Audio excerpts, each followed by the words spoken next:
Olá, meu nome é Hugo Damas e o assunto de hoje é conhecendo o aluno de EJA. Por que conhecendo o aluno de EJA? Para quem não conhece e está vendo esse vídeo, EJA é um ensino que trata de jovens e adultos, isso mesmo. São pessoas que por algum motivo tiveram o seu ensino interrompido e agora eles querem uma recolocação e conseguir se formar. O motivo do título ser Conhecendo o Aluno de EJA é importante e fundamental porque o profissional que está ali atuando com os alunos precisa saber com qual aluno ele está lidando. Que tipo de aluno é esse que ele está lidando? Ou que tipo de aluno eu vou encontrar numa sala de EJA? É fundamental que ele saiba ou queira entender os perfis, o tipo de aluno que vai estar ali na relação aluno-professor com ele. Isso é primordial. Por quê? Porque a partir desse tipo de diálogo, a partir desse tipo de contato, vai ser fácil para o profissional identificar as necessidades do aluno, a melhor forma de ensinar, conseguir ver em que ponto ele está com alguma dificuldade e saber a melhor abordagem para cada tipo de perfil. Então, por isso que é necessário conhecer o tipo de aluno que a sala tem, sabe, em toda a sua particularidade. Aqui eu vou fazer uma breve apresentação. Meu nome é Hugo José Damas, RA 81815533, Universidade de São Judas, curso Pedagogia, período noturno, semestre é o quinto, que eu estou no terceiro ano, campus Moca, e-mail hugodamas91@gmail.com. Estágio é EJA, Educação de Jovens e Adultos, e a orientadora a professora Cristiane Simões. Aqui eu elaborei uma programação que a gente vai seguir por tópicos, sendo identidade dos alunos, 2, as diferentes raízes culturais, 3, o que a escola representa para os alunos e alunas de EJA, 4, para refletir e 5, referências. Bom, aqui nos nossos textos, o que eu achei legal seria a gente discorrer da leitura de algumas partes e eu pontuar algumas questões. Eu vou começar nesse primeiro parágrafo e a gente vai para alguns comentários. Identidade dos alunos. A visão de mundo de uma pessoa que retorna aos estudos depois de adulta, após um tempo afastada da escola, ou mesmo daquela que inicia sua trajetória escolar, essa fase da vida, é bastante peculiar. Protagonistas de histórias reais e ricos em experiências vividas, os alunos jovens e adultos configuram tipos humanos diversos, que é aqui que a gente pontua a questão da diversidade, no quanto eles são diferentes uns dos outros. São homens e mulheres que chegam à escola com crenças e valores já constituídos. Muitas das vezes, no caso, esses alunos são de gerações antigas, eles foram criados em métodos diferentes, períodos, em acontecimentos históricos diferentes, que aí implica em questão de crenças e valores, que é algo já enraizado. Nas cidades, as escolas para jovens e adultos recebem alunos e alunas com traços de vida, origens, idades, vivências profissionais, históricos escolares, ritmos de aprendizagem, estruturas de pensamentos completamente variados. É a mesma coisa da gente. Quando você pega uma educação infantil, um ensino médio, um fundamental que seja, até na faculdade, você vê que tem pessoas de diversos tipos, de origens diferentes, idades diferentes, vivências profissionais diferentes, sabe, diversos ramos, históricos escolares que passou, às vezes, em determinadas escolas, seja públicas ou privadas, ritmos de aprendizagem, tem pessoas que são, por exemplo, mais auditivas, gostam de ouvir mais, tem pessoas que são mais visuais, tem pessoas que são mais sinestésicas, gostam de tatuar, no caso, né, mas o tato, né, gosta de pegar nas coisas, são mais assim, de manusear. E estruturas de pensamento completamente variadas. Cada um pensa de uma forma diferente. Não tem ninguém que é uma réplica e pensa exatamente idêntico ao outro. Continuando, a cada realidade corresponde um tipo de aluno e não poderia ser de outra forma. São pessoas que vivem no mundo adulto do trabalho, com responsabilidades sociais. Aqui a gente se espelha de alguma forma, né? Porque a gente, querendo ou não, está vivendo no mundo adulto, a gente tem as nossas responsabilidades sociais, com a nossa família, valores éticos e morais na sociedade que a gente sabe que é algo a se seguir, o que pode, o que não pode. Agora, pensa um idoso do que não podia antes numa geração tão diversificada e nova hoje. É, às vezes, assim, assustador para eles, porque muitas das vezes eles não aceitam certas coisas, entendeu? E aí é complicado. Então, isso é uma coisa, assim, a ser quebrado. E aí continua aqui, com valores éticos e morais formados a partir da experiência, do ambiente, da realidade cultural em que são inseridos.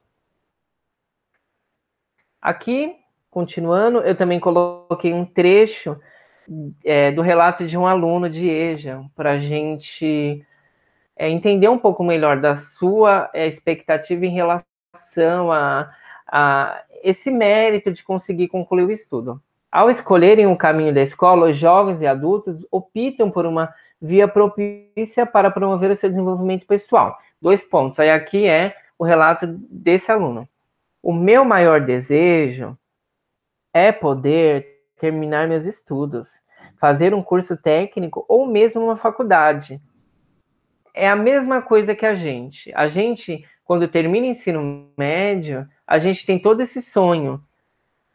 Por vários motivos, às vezes a gente tem esse sonho interrompido. Às vezes por questão financeira, às vezes porque se mudou, ou indeciso no que fazer. Enfim, eles, de alguma forma, por mais que seja tardio, eles têm os mesmos anseios, eles querem as mesmas coisas. Só que aí a gente tem que entender essa dificuldade, o que bloqueou, o que faz com que impeça, entendeu?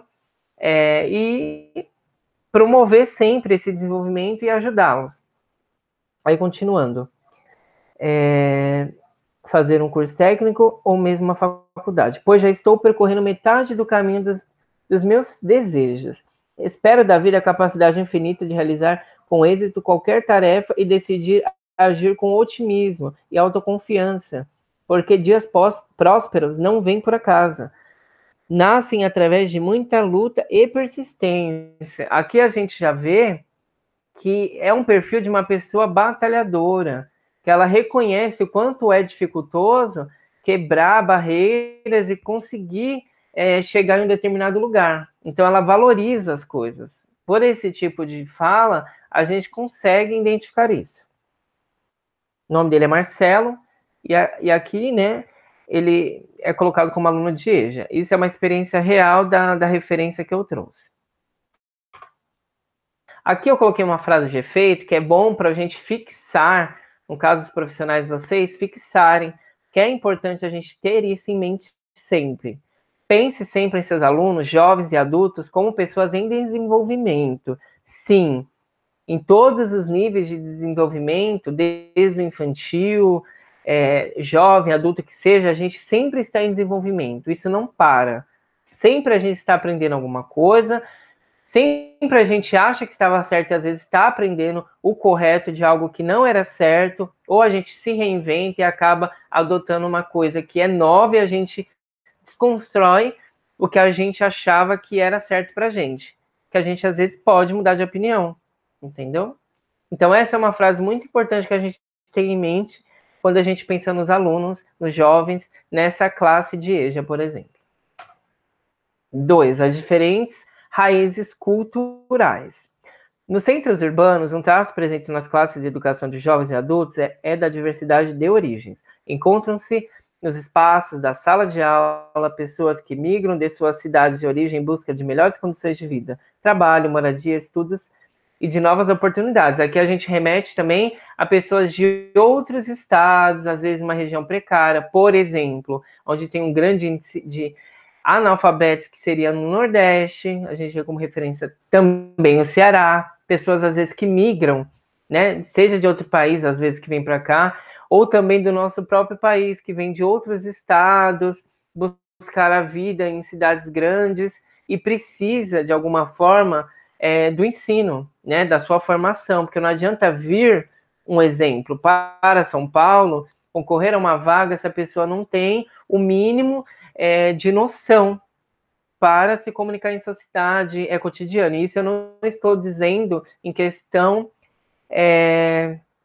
da questão, por exemplo, do letrado, que é quando a pessoa pode não ser alfabetizada, que no caso ela é analfabeta, ou às vezes analfabeta funcional, que sabe um pouco, mas não é alfabetizada, mas no caso ela entende muito como se fosse uma pessoa normal, e até domina sobre algumas coisas por conta das experiências. Só que aqui, muitas das vezes, isso não basta. Ela precisa, no mínimo, ter um fundamental, mesmo que incompleto, ter uma noção a nível fundamental para ela conseguir fazer determinadas coisas em certas rotinas. Isso é N profissões, N condições. E aí vamos continuando. O movimento migratório, que data de décadas, teve seu auge nos anos de 1960 e 1970, e continua um sem número. Esse daqui é uma colocação que eu pesquisei, está na internet, sem tracinho número, quer dizer quantidade. Então, se refere à quantidade de famílias, não que não exista um número. Então, quando ele fala aqui, continua levando um sem número de família, quer dizer, continua levando uma quantidade de famílias ou pessoas a ficarem raízes noutros espaços. Ou seja, elas criarem raízes em espaços diferentes. A mergulharem em outras culturas. Elas acabam criando novas culturas junto com as suas, e delas compartilhando as suas culturas com outras pessoas. Especialmente nas metrópoles das regiões sul e sudeste, é comum que uma sala de EJA componha um retrato do Brasil. Os traços físicos, modos de falar, agir e reagir, formas de lazer, preferências culinárias ou musicais dos alunos nos remetem a todos os cantos do país. Que é quando tem, sim, até em sala de aula de EJA, atividades culturais, às vezes tem pessoas de várias regiões, então aquilo ali é uma forma de contribuir e mesclar conhecimentos. Esse quadro é revelador, inclusive, da enorme riqueza da cultura brasileira, marcada pela diversidade, pela pluralidade. Sim, é uma pluralidade de pessoas, conhecimentos, experiências, enfim, é uma sala com diversos conhecimentos. Em outras regiões é comum encontrarmos alunos e alunas que saíram do campo, de um espaço rural. É muito comum, e também é comum nesse espaço ter muito índice de analfabetos por conta das condições precárias. Muitas das vezes eles já nascem já criados para uma rotina de trabalho, então eles não têm acesso ao estudo. Ou é uma cidade também que não tem essa comunicação para ter o estudo, então é um pouco mais difícil. Então acontece, e elas já são diretamente direcionadas para um trabalho rural, braçal. E continuando, de um espaço rural dirigem-se para a cidade, para continuar os estudos, ou para arrumar um trabalho fixo, que é o que acontece às vezes vem de outros estados, ou do rural mesmo, trabalhar na cidade grande, como eles falam. Com textos produzidos em sala, uma aluna montou um livro de receitas da classe. Na apresentação do livro, ela escreveu. Aqui é um relato de uma aluna também de leite, tá? Neste livro estão reunidas algumas das memórias mais queridas e, por que não, doloridas de nossa experiência alimentar, de quando ainda éramos bastante jovens. Essas lembranças ajudam-nos a compreender os costumes caseiros do povo do qual fazemos parte, nascidos em diferentes regiões do país. Aqui a gente vê que remete a uma questão cultural, enraizada dela. Essa memória gastronômica aqui registrada vai carinhosamente contando nossa vida e revelando-nos enquanto seres fazedores de história. Ela mesma vê como ela escreve na própria história dela, da cultura dela. Esperamos com isso trazer um pouco mais de felicidade para os momentos hoje fugazes, em que os parentes e amigos se reúnem em torno à mesa, privilégio que vivemos naqueles tempos. Que ela lembra a questão da memória dela com os velhos tempos, né? É uma questão emocional envolvendo ela. Então, é a aluna Leda, aluna de EJA. Aqui uma outra frase de destaque que é bom a gente colocar. Vale destacar que outras motivações levam os alunos, jovens e adultos, para a escola. Uma delas é a satisfação pessoal, que é a questão da autonomia, eles querem se sentir cidadãos 100%, né, na sua na sua integridade, vamos colocar assim, de forma 100%. A conquista de um direito, a sensação de capacidade e dignidade que uma delas é a satisfação pessoal, a conquista de direito, a sensação de capacidade e dignidade que traz satisfação pessoal. Aqui a gente vê uma transformação, o quanto isso é importante na vida delas. 3. O que a escola representa para os alunos e alunas de EJA? Ao pensar, a gente pode colocar assim. Ao pensar sobre quem é o aluno ou aluna de EJA, é importante que nos perguntemos o que a escola representa para eles? O que seria para eles a escola? Partindo do que nos mostra a realidade, podemos pensar a escola sob diferente perspectiva. A escola como exemplo de sociabilidade, um local onde eles têm experiências de forma sociáveis, né? Estão ali como uma troca de padrões, de informações sociais, de transformação social na realidade de cada um. A escola como espaço de construção do conhecimento, como a gente tem falado, é o principal local para essa troca e essa funcionalidade. 4. Para refletir. Eu coloquei alguns pontos que é bom e até para encerrar, para ajudar na sua prática de sala de aula. Na sua experiência trabalhando com jovens e adultos, que motivos têm os alunos para chegar à escola? E para deixar? Isso é algo a se pensar. Você já perguntou aos seus alunos o que eles procuram na escola? O que representa para eles a retomada da escolarização? Que dificuldades encontram dentro e fora da escola para concluir seus estudos? De que maneira você atua no sentido de proporcionar um acolhimento a esses alunos em sua chegada à escola? Que trabalho a escola de EJA precisa fazer para que os alunos nela permaneçam e concluam seus estudos? Essa é uma pequena e importante investigação que pode contribuir bastante para as mudanças que cada escola deve imprimir em sua forma de trabalhar, para garantir um encontro mais efetivo entre ela e seus alunos. Então, isso é algo que cada profissional tem que se perguntar e refletir, que vai impactar em objetivos, na sua prática, o que ele pode contribuir, o que ele quer atingir, o que ele espera, qual que é a meta dele em função daquela sala e daqueles alunos, como visando a sua prática. O que ele quer também, em caráter pessoal, agregar isso, né? E refletindo ainda continua que os conteúdos que você elege para trabalhar com seus alunos correspondem às necessidades reais deles? Que participação tem seus alunos no planejamento que você faz para o trabalho com eles? O que seus alunos aprendem de alguma maneira? O que seus alunos aprendem de alguma maneira transforma seu modo de ver e atuar na comunidade que vivem? Então, isso é algo a se pensar. Você não pode simplesmente fazer uma aula e você não ter um objetivo de aprendizagem, algo que você queira atingir em função das necessidades da sala. Então, além de você conhecer a sala, você precisa identificar objetivos a ser conquistados juntamente com os alunos. E aqui as referências que eu utilizei, que foi o portal do MEC, um caderno referente à EJA, que foi consultado na data do 13/4 de 2020.